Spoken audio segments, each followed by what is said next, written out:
Hello, আসসালামু আলাইকুম আপু। ওয়ালাইকুম আসসালাম। ভালো আছেন নে? ভালো আছি।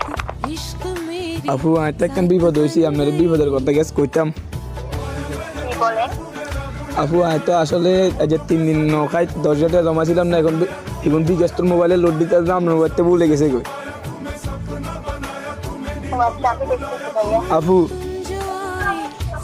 বিশ্বাস যদি করেন, আমি আর আমার মর্গের রুমের ডিম ডিম বেশি আমি তো এখন বিকাশে করছি, লোড দিতাম তো এঙ্গাতে আছে। আপু কি করতাম সাইকর। আচ্ছা, আমি ব্যবস্থা করতেছি। আপু আপনার লোক কথা কইতে চাইতো আর মনে দুঃখ আরো বাড়ে গেছে, খায়া লাগে কতক্ষণ কাম দিলে।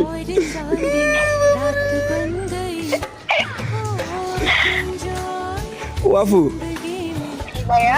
একখানা আপু যদি এখন যদি একখানা ব্যাক করতেন, আয় আপনার জীবন শোধ করতে পারতেন না। আর খুব কষ্টের টিয়া আপু, খুব কষ্টের টিয়া। হ্যাঁ, আমি ব্যাগ দিচ্ছি। আপু দিবেন না? হ্যাঁ, দিব তো। আয় তো নত এটা সব বাবু কাঁদতে বাবু, আয় কি করবো। আচ্ছা ভাইয়া, আমি ব্যাগ দিচ্ছি, আপনার টাকা আপনার কাছে চলে যাবে। ঠিক আছে? দিবেন তো? হ্যাঁ। আচ্ছা ওকে। আচ্ছা ভাইয়া, একটা কথা বলতাম। বলেন। আপনাদের কথা শুনে আমি খুব প্রেমে পড়ে গেছি। আল্লাহ I love you.